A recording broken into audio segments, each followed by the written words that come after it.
هم برابر میشه با تانژانت پی منهای 60 درجه که برابر است با منفی تانژانت 60 درجه که حاصلش برابر با منفی رادیکال 3 هست و کوتانژانت 120 درجه برابر میشه با کوتانژانت پی منهای 60 درجه که برابر میشه با منفی کوتانژانت 60 درجه که برابر منفی رادیکال 3/3 خواهد بود. بعد از در واقع محاسبه نسبت‌های زاویه پی منهای تتا به محاسبه نسبت‌های مثلثاتی پی به علاوه تتا می‌پردازیم.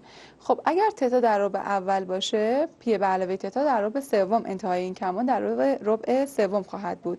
طبق این تصویر همونطور که مشخص است تتا در واقع زاویه او ام با مثبت محور ایکس هاست. خب پی به علاوه تتا میفته تو ربع سوم. در ربع سوم گفته بودیم که هم سینوس منفیه و هم کوسینوس و تانژانت و کوتانژانت مثبت میشن، چون مثبت در منفی در منفی در واقع مثبت میشه.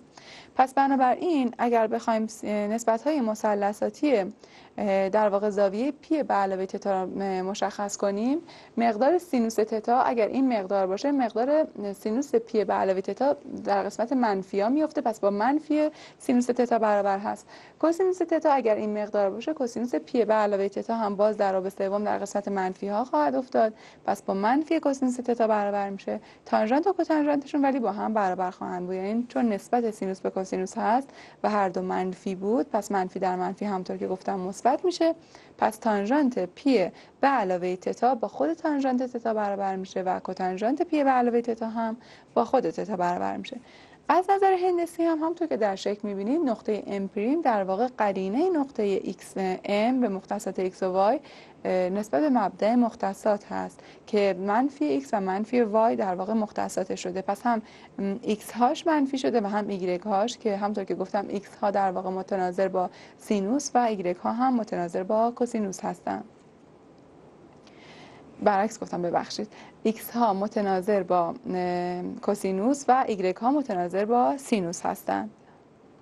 خب پس بنابراین میتونیم روابط رو به این ترتیب ساده کنیم که سینوس پی به علاوه تتا همونطور که گفتم برابر است با منفی سینوس تتا، کوسینوس پی به علاوه تتا برابر است با منفی کوسینوس تتا، تانژانت پی به علاوه تتا برابر است با تانژانت تتا و کوتانژانت پی به علاوه تتا برابر است با خود کوتانژانت تتا و بنابراین انتهای زاویه پی به علاوه تتا در ناحیه سوم هست. پس سینوس و کوسینوس اون منفی و تانژانت کوتانژانتش مثبت خواهند بود. خب به عنوان مثال میخوایم نسبت‌های مثلثاتی زاویه 7/6 رو محاسبه کنیم. خب 7/6 در واقع برابر میشه با 210 درجه، یعنی اگر به جای پی عدد 180 رو بذاریم پیش شیشم میشه 30 درجه، 7 تا 30 درجه هم میشه 210 درجه. پس سینوس 210 درجه، کوسینوس 210، تانژانت و کوتانژانتش رو میخوایم محاسبه کنیم. خب 210 درجه در واقع 180 به علاوه 30 درجه خواهد بود، یعنی اینکه ما میتونیم سینوس 210 درجه رو بنویسیم سینوس پی به علاوه 30 درجه.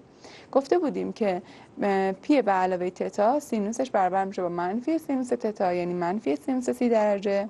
پس حاصل در واقع سینوس 210 درجه برابر میشه با منفی 1/2، چون سینوس 30 درجه 1/2، پس اینجا در منفی هم که در واقع پشت سینوس قرار داره ضرب میکنیم، حاصل میشه منفی 1/2.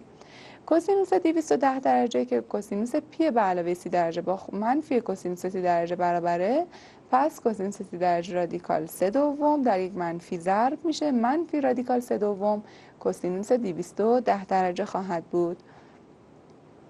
به همین ترتیب تانژانت 210 درجه برابر میشه با تانژانت پی به علاوه در واقع 30 درجه که برابر بود با خود تانژانت 30 درجه که مقدار رادیکال 3/3 رو اختیار میکرد و کوتانژانت 210 درجه هم برابر میشه با کوتانژانت پی به علاوه 30 درجه که با خود کوتانژانت 30 درجه برابره و مقدارش رادیکال 3 خواهد بود. خب بعد از محاسبه‌ای که در مورد پی به علاوه تتا داشتیم، به نسبت‌های مثلثاتی 2 به علاوه منهای تتا میرسیم. خب 2 منهای تتا در واقع با نسبت‌های مثلثاتی منفی تتا برابره، چون 2 در واقع مضارب زوج در پی هست. پس باز هم در واقع میتونیم تأثیری در نسبت‌های مثلثاتی نداره و باز هم به نقطه اول برمیگرده، یعنی 2 360 درجه است، مثل کمانش در واقع مثل 0 درجه عمل میکنه. پس 2 منهای تتا رو میتونیم با منفی تتا برابر بگیریم پس بنابراین همطور که مشخص هست منفی تتا در رابع 4 خواهد بود، چون 2 پی یعنی یک دوره کامل بزنیم از اینجا یک دور منهای تتا برمیگردیم روی اینجا، پس برابر با منفی تتا خواهد بود که حالا نسبت‌های مثلثاتیش رو اینطور ارائه می‌کنیم که سینوس در واقع تتا با منفی سینوس تتا برابره، کوسینوساشون با هم برابره، تانژانت تتا با منفی تانژانت تتا برابره و کوتانژانت تتا با منفی کوتانژانت در واقع منهای تتا برابر میشه. پس طبق این روابط میتونیم بگیم که سینوس منفی تتا با منفی سینوس تتا برابره، کوسینوس منفی تتا با خود کوسینوس تتا برابره، تانژانت منفی تتا برابر با منفی تانژانت تتا و کوتانژانت تتا هم برابر با منفی کوتانژانت تتا.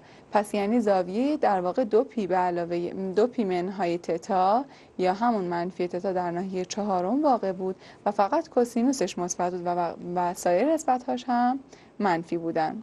خب به مثالی هم در مورد در واقع 2 منهای تتا دقت کنید. می‌خوایم نسبت‌های مثلثاتی 330 درجه رو محاسبه کنیم. خب 330 درجه در واقع 360 منهای 30 درجه است.